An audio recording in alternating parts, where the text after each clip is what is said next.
আমি রমা কিচেনের থেকে সবাইকে স্বাগত জানাচ্ছি। আজকে আবার একটা রান্নার রেসিপি নিয়ে এসেছি।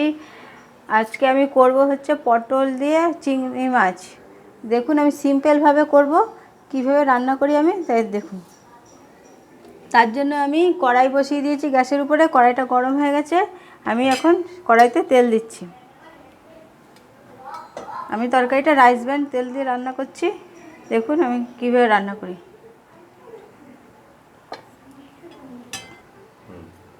কড়াইয়ের তেলটা গরম হয়ে গেছে, এখানে আমি আলু পটল কাটা আছে সেটা আমি দিয়ে দিলাম। একসাথে লাল লাল করে ভেজে নেব। বন্ধুরা আমার আলু পটল ভাজা হতে থাক, সেই ফাঁকে আমি দেখুন একটা মশলা রেডি করে নিচ্ছি। এখানে আমার একটা ছোট্ট টমেটো কুড়ানো আছে, এতে আমি ধনের গুঁড়ো দিলাম 1 চামচের মতো।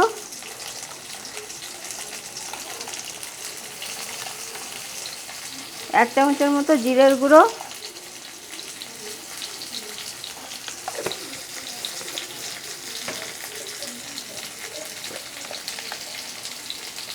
আর পরিমাণ মতো হলুদ গুঁড়ো,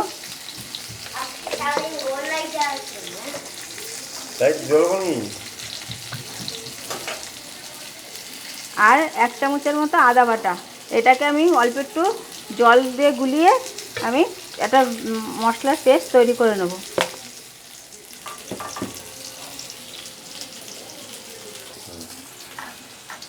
বন্ধুরা আমার আলু পটল ভাজা হয়ে গেছে, আমি এটাকে তুলে নিলাম।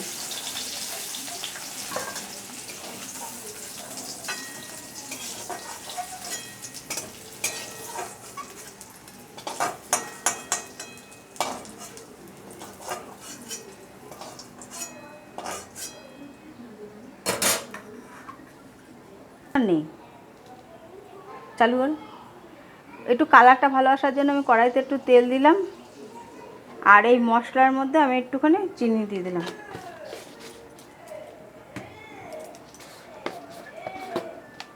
তেলের মধ্যে আমি জিরে ফোড়ন দিচ্ছি,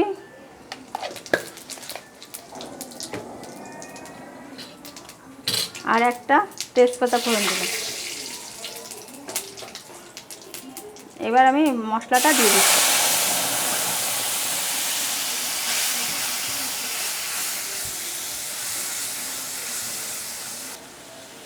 স্বাদ অনুপাতে মশলার মধ্যে আমি নুন দিয়ে দিলাম।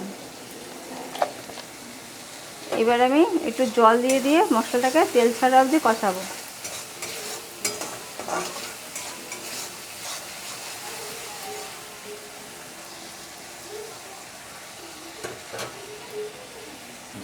একটু জল দিয়ে আমি কষাচ্ছি।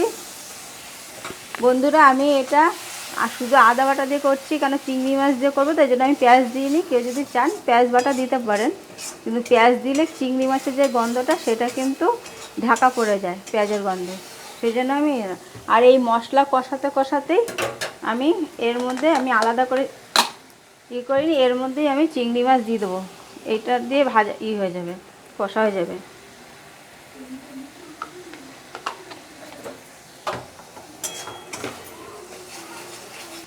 আর এর মধ্যেই আমি 4টে কাঁচা লঙ্কা চিড়ে দিলাম।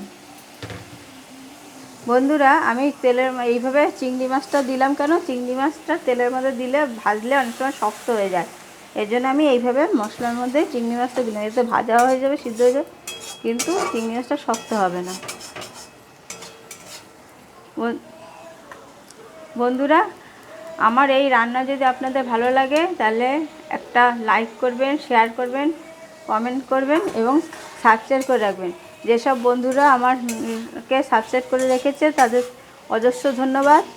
আর যারা এখনও সাবস্ক্রাইব করেনি তাদের একটু অনুরোধ, আমার চ্যানেলটা আপনারা সাবস্ক্রাইব করে রাখুন। বন্ধুরা আমার এটা আলু পটল সব চিংড়ি মাছ মশলা এখন মশলা থেকে পুরো তেল ছেড়ে দিয়েছে, ভালো মতো কষে গেছে। এবার আমি পরিমাণ মতো জল দিয়ে এটাকে সিদ্ধ করতে দেবো। এবার আমি ঢাকা দিয়ে এটাকে 10 মিনিট ফুটিয়ে নেব।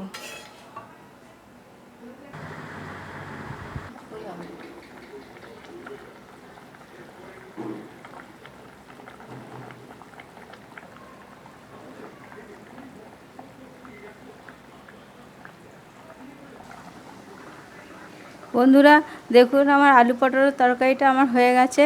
কেমন হয়েছে আপনারা একবার এইভাবে আদা বাটা দিয়ে একবার আলু পটলের তরকারিটা খেয়ে দেখুন কেমন লাগে।